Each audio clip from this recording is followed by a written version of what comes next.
বন্ধু অফিস যাচ্ছিলাম, অফিস যাওয়ার সময় একজনের সাথে কথা হলো, দেখা হলো, পরিচয় হয়েছিল। তো 10,000 টাকা মাইনের চাকরি বেসরকারি কোম্পানিতে করার থেকে কোনো 10-15 হাজার টাকা মাইনে যদি নিজেই ইনকাম করে নেওয়া যায়, তো সেটা পিনাকি ঘোষ বলে একজন বন্ধু সময় একজনের সাথে কথা হয়েছিল। তার কাছে আমি যাব, তারপরেই অফিস যাব, অফিসেই বেরিয়েছি। তো কীভাবে একটা গাড়ি থেকে বিভিন্ন প্রকারে ইনকাম করতে পারে একটা মানুষ যদি অদম্য জেদ থাকে, চলুন পিনাকিদার কাছ থেকেই জানা যাবে। পিনাকিদার কাছে যাব, পিনাকিদার মুখ থেকে সব কিছু শুনবো, তারপর অফিস যাব। Guys, good afternoon, welcome back to my another blog. আমি দুর্লভ, আপনাদের হৃদয় থেকে অভিনন্দন। আজ এসে গেছি আর অফিস যাচ্ছিলাম, একটা দাদার সঙ্গে দেখা হয়েছে। দাদার গাড়ি আছে tata magic espresso, petrol version গাড়ি। এগুলো পুল কার হিসাবে ব্যবহার করা যায়। চলুন গাড়িটার একবার ফুল স্পেসিফিকেশান জেনে নিই, পুরো ওয়াক অ্যারাউন্ড করে নিই, তারপর দাদার সাথে একটু কথা বলবো। গাড়ি এখন দাঁড়িয়ে আছে। গাড়িটা ফুল স্পেসিফিকেশান বলতে গাড়ির ইঞ্জিন 2 সিলিন্ডার 694 সিসি, যার ম্যাক্স পাওয়ার 30 এইচপি আর 55 নিউটন মিটার টর্ক জেনারেট করে। গাড়ি এখন এটা পুলকার হিসাবে এই গাড়িটা ব্যবহার করা হয়, যার কারণে এই গাড়ি এখনও পরিষ্কার হয়নি, গাড়ি ধুলো হয়ে আছে। আর টাটা এই ম্যাজিক গাড়ি যখন থেকে টাটা লঞ্চ করেছে, এই পিছনের টেল ল্যাম্প এই ডিজাইনেই এখনও পর্যন্ত টাটা রেখে দিয়েছে। 18 থেকে 20 কিলোমিটার পার মাইলেজ ক্লেম করে। ওয়ারেন্টি 72,000 কিলোমিটার অথবা 2 ইয়ার্স। গাড়ির ওভারঅল লেন্থ 12 ফিট আর চওড়া 5 ফিট আর টোটাল হাইট लगभग 6 ফিট। এর wheel base 2100 mm wheel base. Tyre size 155, radial 13, 13 ইঞ্চি রিম দেওয়া, 13 ইঞ্চি টায়ার। ফ্রন্টের ডিস্ক ব্রেক আর পিছনেও তাই, 155, রেডিয়াল 13 ইঞ্চি টিউবলেস টায়ার সব। পিছনে drum brake. Suspension semi elliptical leaf spring suspension, সামনে পিছনে দুদিকেই আছে।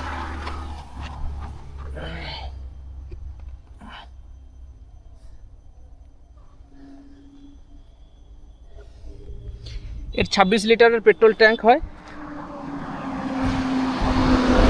এই পুরো গাড়ির টোটাল ওয়াক অ্যারাউন্ড, বেশিরভাগ এগুলো পুল কার হিসাবে, স্কুল পুল কার অথবা অফিস ওয়ার্ক কাজে এই গাড়িগুলো ব্যবহার করা হয়। গাড়িতে ড্রাইভার সহ 10 জন বসার ক্যাপাসিটি আছে। গাড়ির ভিতর থেকে ঠিক এইরকম দেখায় সামনের।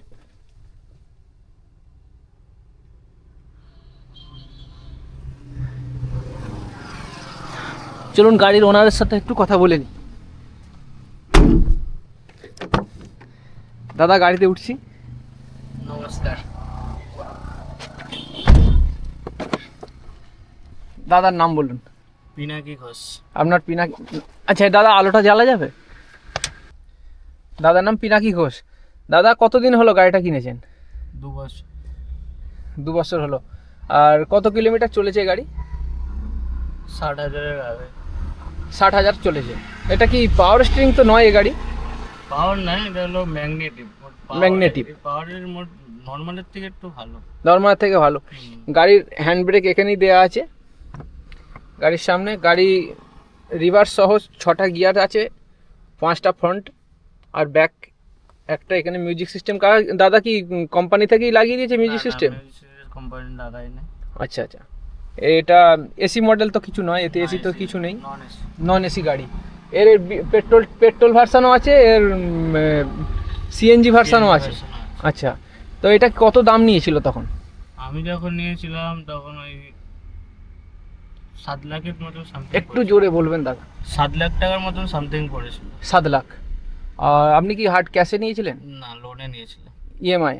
তো প্রথম কত ডাউন পেমেন্ট করেছিলেন? 2 লাখ টাকা ডাউন পেমেন্ট করেছি। 2 লাখ ডাউন পেমেন্ট। আর মাসিক ইএমআই এর কিরকম আসে? 12,500 টাকা আসছিল। তো আপনি গাড়িটা বেসিক্যালি খাটান কিসে? কিভাবে চালিয়ে এই 12,500 টাকা মাসিক ইএমআই পেড করেন? পুল কার তো আছেই, ফুল কার, আর এমনি পার্সোনাল রিজার্ভ। টুকটাক রিজার্ভ আউটসাইডে যেসব বিয়ে বাড়ি বিয়েবাড়ি, হ্যাঁ। আনুষঙ্গিক যেসব টুকটাক রিজার্ভও আপনি খাটেন। 12,500 টাকা উঠে যায়? হ্যাঁ, 12,500 টাকা। তারপর ড্রাইভার আছে।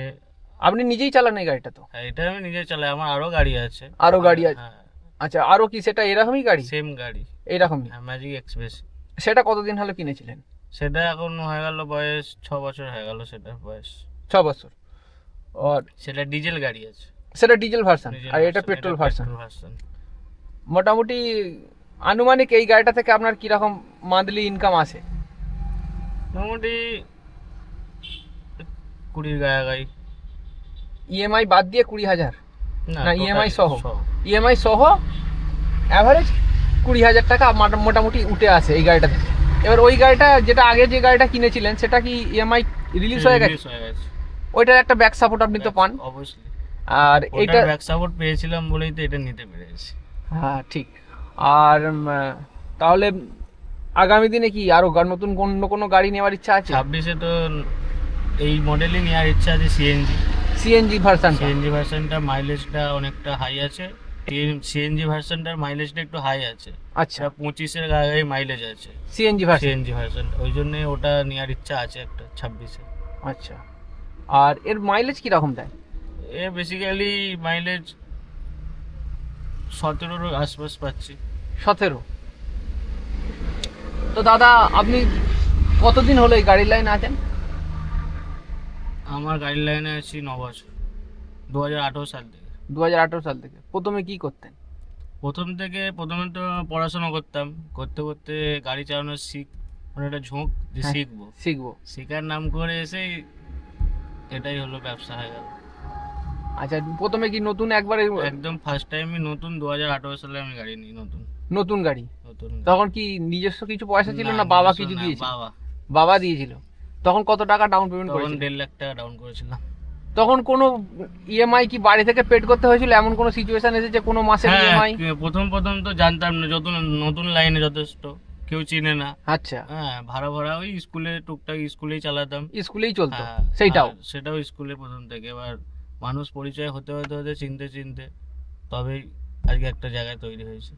আচ্ছা, তো বাবা প্রথম দিয়েছিল এই গাড়িটার জন্য? এই গাড়িটা বেসিক্যালি পুরো ওই গাড়ি থেকে, এই গাড়িটা আমি নিজেই পরিশ্রম ওই করে- গাড়িটা থেকে যে পয়সা আর্ন করেছেন তার থেকেই এই গাড়িটা আপনি নামিয়েছেন? এই গাড়িটা এমনকি আবার লকডাউনে 2 বছর সেই গাড়িটা বসেছিল, 2 বছর বসেছিল? কন্টিনিউ 2 বছর লকডাউনে বসেছিল। তো সেই সময় ইএমআইটা কি করে দিতেন? তখন আমি একটা অন্য প্রাইভেট ফার্মে গাড়ি চালাতাম। অন্য জায়গায় কাজ হ্যাঁ, করতেন? গাড়িই চালাতাম। যে মানে হ্যাঁ, ড্রাইভারি চাকরি করতেন অন্য জায়গায়? যে মাইনেটা পেতাম ওটাই টোটালি যে মাইনেটা পেতেন সেটা গাড়ির ইএমআই দিয়ে দিতেন প্রতি মাসে? প্রতি মাসে। ওইভাবে ওই গাড়িটাকে বাঁচিয়েছেন? বাঁচিয়েছি। করে তারপরে লকডাউন যেতে 2 বছর চালিয়ে, হ্যাঁ, 2 বছর চালিয়ে এই গাড়িটা নিয়েছি। এই গাড়িটা নিয়েছেন। তো দাদার বিয়ে থা হয়ে গেছে? না, এখনো সংসার হয়নি। এখনো সংসার হয়নি? তো আর আগামী দিনে কি আরো একটা নতুন তো গাড়ি নেবেন বলছেন? 26-এ এটা নেওয়ার ইচ্ছা আছে। 26-এ সিএনজি ভার্সন এই ধরনের? এই same to same CNG. CNG version? ওটা প্রফিট রেট বেশি হবে। সিএনজিতে একটু মাইলেজ তো বেশি পাওয়া যায়, ওই জন্যই ওটা নেওয়ার ইচ্ছা আছে। আচ্ছা, তো সবই কি পুলকার হিসেবেই ব্যবহার করবেন? সবই পুলকার হিসাবে, সবই পুলকার। আমাদের এখানে ম্যাক্সিমাম পুলকার এই গাড়ির গাড়ি আছে, শুধু আমার না, আরও যেসব মালিক আছে ম্যাক্সিমাম 40 থেকে 50 খানা আমাদের এই কুলগাছিয়াতে গাড়ি আছে। আরও বেশি হবে, এটা আমার আন্দাজে 50টা বলছি, তবে 50টা আরও বেশি হবে। বেসিক্যালি একজনের 3-4টে করে গাড়ি আছে। এই গাড়ি এখানে ইংলিশ মিডিয়াম স্কুলগুলো, মিডিয়াম, হ্যাঁ, বাংলা মিডিয়াম স্কুলগুলোতে এইসব গাড়ি বেশি চাহিদা? তো বেশি চাহিদা। আচ্ছা, ছোট গাড়িতে কি প্রফিট বেশি হয় নাকি? আপনার যে এই 4 চাকা গাড়িতে এটা স্কুল কারে তো বড় গাড়িও লাগে? হ্যাঁ, বড় গাড়ি লাগে। বড় গাড়ি এখানে সব স্কুলের নিজস্ব বাস আছে। নিজস্ব বাস আছে? হ্যাঁ, ওই জন্য এখানে বড় গাড়ি এমনি বাইরের মালিকদের নেয় না। এখানে ছোট গাড়ি এক একটা মালিকের 4-5টা করে আছে। ছোট গাড়িটা বাইরে থেকে নেয়? হ্যাঁ, বড় গাড়িটা স্কুলের নিজস্ব প্রতিষ্ঠানের নিজস্ব গাড়ি? আচ্ছা আচ্ছা, ওই জন্য আপনারা নিতে পারেন না বড় গাড়ি? বড় গাড়ি নিলেও নেবে না, যখন নেবে না লাভ কি? নিয়ে লাভ কি? আচ্ছা, এই গাড়ির সার্ভিস কস্ট কেমন আছে, কিরম ভাবে সার্ভিস কস্ট হয়? সার্ভিস বলে মাসিক খরচা, হ্যাঁ মাসিক খরচা, আনুমানিক একটা মেইনটেনেন্স খরচা। মেইনটেনেন্স 2 বছর গাড়ি নিয়েছি, শুধু গাড়ির অয়েল চেঞ্জ ছাড়া এখনো তো কোনো খরচা আমার হয়নি, শুধুমাত্র লুব্রিকেটিং চেঞ্জ। হ্যাঁ মান্থলি 10,000 ছাড়া মোবিল লেন, আচ্ছা। মোবিল ফিল্টার যেটা বেসিক্যালি 1.5 টাকা খরচা, ওটাই, এছাড়া কোনো খরচা হয়নি। মানে ভরছি গাড়ি চলছে, মানে শুধুমাত্র মোবিলটা চেঞ্জ করে দেন 10,000 কিলোমিটার ছাড়া ছাড়া, মোবিল ফিল্টার, এয়ার ফিল্টার এইসব টুকটাক গুলো। বেসিক্যালি আর কোনো ইঞ্জিনের কোনো নেই, 60,000 কিলোমিটার হয়ে গেছে, কোনো ফল্ট নেই। আগের গাড়িটা যা আছে সেটাও কি টাটারই গাড়ি? সেটা টাটারই গাড়ি, ডিজেল গাড়ি ছিল সেটা, তবে সেটা একটু মেইনটেনেন্স ছিল, ওটা একটু হাই পিকআপ গাড়ি, অনেকটা হাই পিকআপ। আচ্ছা ঠিক আছে, ওটা হলো একটু আপনার ইঞ্জিন প্রবলেম নাই, ওটা হলো কি ওটা ওই পাইপ সংক্রান্ত যেসব জিনিসগুলো ছিল, আচ্ছা হোস পাইপ যেগুলো বলে, ওইগুলো একটু বেশি নষ্ট হতো। ও ইঞ্জিনের হোস পাইপ গুলো ফেটে যেত, হর্স পাওয়ারটা প্রচন্ড, হর্স পাওয়ারটা বেশি, ডিজেল গাড়ি তো আপনার, ওটা 900 সিসি ইঞ্জিন আছে ওই গাড়িটা, ওটা ডিজেল গাড়ি। এটা তো লগভগ 700 সিসির গাড়ি, ওটা আরো 100 সিসি বেশি, ওটা 800 সিসি, মানে 798 সিসি, 700-800 সিসি, হ্যাঁ 800 সিসি ইঞ্জিন, ওই জন্য ওর হর্স পাওয়ারটা বেশি, আর ওর পিকআপও দুরন্ত, বিরাট দুরন্ত পিকআপ। আচ্ছা, ওই জন্য একটু ওর ওই ইঞ্জিন প্রবলেম কিছু না, ওই বেশি একটু পাইপ ফাইপ এসব ফেটে ফুটে যেত। আচ্ছা, ঠিক আছে, বাদ বাকি মেইনটেনেন্স খরচা এমন কিছু না, কিছু না। গাড়ি যদি ঠিকঠাক ধরে চালায়, হ্যাঁ ড্রাইভার চালালে তো জানেন, হ্যাঁ নিজে চালালে কোনো প্রবলেম, নিজে চালালে কোনো প্রবলেমই নেই। আর আমি তো এই গাড়িটা 2 বছর চালাচ্ছি নিজে হাতে, বললাম কি ওই খালি 1,200-1,500 টাকা মোবিল লেন করি, গাড়ি 60,000 কিলোমিটার চলে গেল, 2 বছর একদম কমপ্লিট, 2 বছর এই কন্টিনিউ এইভাবেই চলছে। ওই প্রতি 10,000 কিলোমিটার ছাড়া ছাড়া একবার করে 1.5 থেকে 2,000 টাকার খরচা হয় না। হ্যাঁ যখন এয়ার ফিল্টার চেঞ্জ হয় তখন একটু বেশি খরচা হয়, নাহলে বেসিক্যালি 1,200-1,300-1,500 টাকা এর মধ্যেই সব খরচা, আর কিছু না, আর কিছু খরচ নাই। এটা কত বছরের ইএমআই করেছেন? 4 বছরের। 4 বছর, 2 বছর তো হয়ে গেল, 2 বছর বাকি আর 2 বছর আছে। তারপরে কি গাড়িটা বিক্রি করে দেবেন না রেখে দেবেন? না, বিক্রি তো অল্পই হবে না, সব রেখে দেবেন, মেইনটেনেন্স করবেন। মেইনটেনেন্স করব। এখন আমার সেই গাড়ির বয়স হয়ে গেল 7 বছরের মতো, সেটাও আছে। এই 26-এ একটা সিএনজিটা নেওয়ার ইচ্ছা আছে, সিএনজিটা আমার প্রফিট বেশি হওয়ার চান্স আছে, সিএনজিটাই। আচ্ছা, সিএনজিটা নেওয়ার ইচ্ছা আছে 26। সিএনজিটা আপনি নিন, সিএনজিটা নিলে একটা সিএনজিটা গাড়ির একটা রিভিউ করব। সিএনজি নিলে আমি ফোন নাম্বার আছে, সিএনজি গাড়ি রিভিউ করব, কারণ সিএনজির মাইলেজটা কি পাওয়া যাচ্ছে না পাওয়া যাচ্ছে সবকিছু একটা জানা যাবে। সিএনজি আমাদের এখানে একজন নিয়েছে, আচ্ছা ঠিক আছে, মোটামুটি ওকে কালকেই ওর সাথে কথা হচ্ছিল, অনেকদিন নিয়েছে হলো। আমি এই গাড়িটা নেওয়ার, আমি জানতাম যে সিএনজি আসছে, আচ্ছা, কিন্তু আমি নেওয়ার 6 মাস পরে গাড়িটা, অতদিন ওয়েট করা যাবে না, সিএনজি বেরিয়ে গেছে অলরেডি। আমি এই যে গাড়িটা নিয়েছি সেই সময় তার 6 মাস পরে গাড়িটা বেরিয়েছে, তখন আমি ওয়েট করতে বলেছিল সেলসম্যান, 6টা মাস চেপে যাও তারপরে নিও, কিন্তু আমার তখন গাড়ির দরকার বলে আমি পেট্রোল গাড়িটা নিয়েছি। আপনি কি ফাস্ট্যাগ লাগিয়ে রেখেছেন? হ্যাঁ ফাস্ট্যাগ লাগিয়ে, এই ফাস্ট্যাগেতেই সব টাকা, এ তো ভিজিবিলিটির কোনো প্রবলেম হয় না তো এইসব গাড়িতে? আরে খুব কমফর্ট গাড়ি তাই তো? হ্যাঁ অবশ্যই। আর এর লং কত দূরে গিয়েছেন এই গাড়ি নিয়ে? আমি এই গাড়ি নিয়ে দীঘা, এই তো এই যে রবিবারই দীঘা ঘুরে এলাম। দীঘা ওই রিজার্ভ গাড়ি? হ্যাঁ রিজার্ভ, মানে রবিবার রিজার্ভ চলে যান বেশি? রবিবার হ্যাঁ, আমার কন্টিনিউ শুক্রবার থেকে রিজার্ভ চলছে, প্রত্যেকদিন রাত্রে রিজার্ভ চলছে। এখন তো বিয়ে বাড়ি ব্যাপার, রাত্রে রিজার্ভ আছে, কালকেও আছে। আচ্ছা, টোটাল 6 দিন টোটাল রিজার্ভ ছিল। রিজার্ভে অনেকটা কভার হয়ে যায় তাই তো? রিজার্ভটা আছে বলে অবভিয়াসলি। আচ্ছা, স্কুল থেকে কিরকম ভাড়া পান এইসব গাড়ির জন্য? ওটা মান্থলি, এখন কিছু কিছু স্কুলে মান্থলি আছে, কিছু কিছু স্কুলে আপনার কিলোমিটার ওয়াইজ আছে। আচ্ছা, সব রকম সব স্কুলে যেসব নিয়ম আছে। তো আপনি ধরুন এখন এভারেজ এরকম গাড়ি নিলে গেলে কিরকম ইনকাম হবে মোটামুটি? এবার ইনকামটা বড় ব্যাপার থেকে আগে নিজের সোর্স থাকা দরকার, সোর্স দরকার, কমিউনিটিটা ঠিকমতো থাকা দরকার, যে আমি গাড়িটা কোথায় চালালে আমার ইনকাম হবে, কোথায় লস হবে। আচ্ছা দাদা, প্রথম লাইনে এসে সে কিছুই বুঝতে পারে, আমি যখন প্রথম আসি লাইনে আমাকে যে যেটা বলেছে আমি সেটা তেমন করেছি, কিছু জানিই না। আচ্ছা, প্রথম 2 বছর আমি পুরো বোকার মতন খালি ঘুরে গেছি, ঠিক আছে, মানে বাড়ির পয়সা তখন ঢুকেছে, অনেক নষ্ট হয়েছে 2 বছর। তারপরেই তো লকডাউন পড়ে গেল, লকডাউনে আরো ক্ষতি হয়েছে। আমি 2 বছর আমি লকডাউনের পরে 2 বছর গাড়ি চালিয়ে এই গাড়িটা কিনেছি। মোট যদি আমি ইনকাম করা হতো 2 বছরে এই গাড়িটা কিনেছি। ঠিক লকডাউনের পরে 2 বছর? হ্যাঁ লকডাউনের পরে 23-24 না 22-23 আর 24-25 আমার গাড়ি, 22-23 চালিয়ে এটা 24-এ নিয়েছিল। চব্বিশে নিয়েছেন এটা। 24 আর 25 2 বছর। গাড়ির কন্ডিশন তো আপনার আনটাচ, গাড়ির টিপটপ কন্ডিশন আপনি রেখেছেন। আপনার গাড়িতে কোথাও ধাক্কা নেই, না, কিছু নেই, কোনো দাগ বাইরে নেই, বডি শুধুমাত্র হাইওয়েতে চলে বলে শুধু ধুলো পড়ে আছে। আর এই বিশেষ করে বেসিক্যালি শীতকালে বেশি ধুলো। আর গাড়িটা পরিষ্কার হয়নি কেন, ওই দীঘা গেছিলাম, দীঘা পরপর 4-5 দিন হচ্ছে টিপ হচ্ছে, তো ওই জন্য সময় পাওয়া যায়। আচ্ছা দাদা, আপনি তো একটা প্রফেশনে যুক্ত হয়ে আছেন, এখন চাকরির বাজার তো খুব খারাপ। যদি কোনো নতুন ছেলে, তারা শিক্ষিত ছেলে, তারা যদি এইসব গাড়ি লাইনে আসতে চায়, তাদেরকে কি বলবেন? কিভাবে আসলে তাদের না, সুবিধা হবে? আসুক, অতি অবশ্যই আসুক, কিন্তু আসার আগে আগে নিজের জায়গাটা তৈরি করতে হবে। তার বেসিক্যালি আশপাশে যদি কিছু স্কুল থাকে, ইংলিশ মিডিয়াম স্কুল থাকে, সেখানে আগে যোগাযোগ করতে হবে, যোগাযোগ গাড়ি কাইসিতে আছে নাকি, গাড়ি দরকার কিনা, নাহলে গাড়ি নিয়ে তারপরে যোগাযোগ করলে হবে না। আগে তার সাথে ফাইনাল করে গাড়ি নাও, নিয়ে তারপরে মার্কেটে লাভ।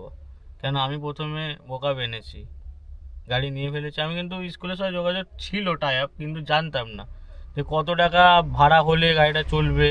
ঠিক আছে, অনেকটা লস করে চালিয়েছি। আগে ভালোভাবে বুঝতে হবে, ঘুরতে হবে, তারপরে। আচ্ছা দাদা, আপনি তো এই গাড়িটা নিয়েছেন আনুমানিক 12,000 টাকার ইএমআই একটা প্রতি মাসে দিতে হয়। আপনার সারা মাসে আবার 1 থেকে 1,500 টাকার মেনটেনেন্স খরচাও আছে, তাই তো? তাহলে ধরুন আনুমানিক 13-14 হাজার টাকা আপনার খরচ হয়ে যাচ্ছে প্রতি মাসে সব সহ। এবার বাইরে বাইরে গেলে একটু টোল টোল এইসব লাগছে। তো আপনার মোটামুটি এরকম একটা গাড়ি নিলে তার মাসিক ইনকাম কিরম আসতে পারে স্কুলে যদি খাটায়? আনুমানিক সবকিছু বাদ থেকে বেসিক্যালি 10,000 টাকা থাকবে। 10,000 টাকা একটা গাড়ি থেকে থাকবে ইএমআই বাদ দিয়েও? অবশ্যই থাকবে। আবার সিজন ওয়াইজ একটু বেশি থাকবে। এখন যেমন এই যে ডিসেম্বর জানুয়ারি, এতে এখন একটু বেশি, একটু পিক সিজন। এখন তো পিকনিক স্পট, এখন সব জায়গায় ঘুরতে এখন ইনকাম বেশি। তারপরে যখন আপনার বিয়ে বাড়ি লগন স্পটে লগন, হ্যাঁ হ্যাঁ, তখন ওইগুলোর তার এক্সট্রা ইনকাম। হ্যাঁ হ্যাঁ হ্যাঁ, ঠিক আছে, সেটা আরো বেসিক্যালি বেশি ইনকাম আছে, বেসিক ইনকাম হবে তখন। মানে নরমালি 10,000 থাকবে, 9,000 থাকবে, এইগুলো আরো এক্সট্রা ইনকাম। আমি যেটা বলছি ওটা শুধু স্কুলের বলছি, আর 9,000 টাকা ওটা থাকবে। আবার এটা হলো এক্সট্রা ইনকাম। ঠিক ঠিক ঠিক। তো এটা 4 বছরের ইএমআই আছে, আর 2 বছর বাকি আছে। 2 বছর পরে এই গাড়ি রিলিজ হয়ে যাবে, আবার একটা আপনি নতুন গাড়ি নেবেন, হয়তো 26 সালেই নেবেন। 26 সালে নেওয়ার ইচ্ছা খুব আছে, আপনার চেষ্টা করছি। আমি ফোন করব আপনাকে। ঠিক আছে দাদা, আর সময় নষ্ট করব না, আপনার অমূল্য সময় আমি করলাম, অনেক খরচ করলাম। আমি আমার বন্ধুদেরকে বলবো, সব শুনলেন দাদার মুখ থেকে, কিভাবে নতুন গাড়ি নামিয়ে কিভাবে একটা প্রতিষ্ঠিত গাড়ির ওনার হওয়া যায়। দাদাও একটা গাড়ি নামিয়েছিলেন, 2 বছর লকডাউনের জন্য খুব ড্যামেজ হয়েছে, তারপর সেই সময় কাটিয়ে আবার একটা নতুন গাড়ি নিয়েছেন। দাদা আবার একটা নতুন গাড়ি সিএনজি নেবেন, তো কিভাবে কি করছেন দাদা সবই শুনলেন। আর কি ইনকাম, এর ইএমআই কত, মান্থলি খরচ কত, মেনটেনেন্স খরচা কত, সবই দাদা আপনাদেরকে বললো। গাইস, আবার আগামী ব্লগে, আবার আগামী দিনে দেখা হবে অন্য কোনো গাড়ি নিয়ে, অন্য কোনো জায়গায়। ততক্ষণে আমাদেরকে বিদায় দিন। জয় হিন্দ, জয় ভারত।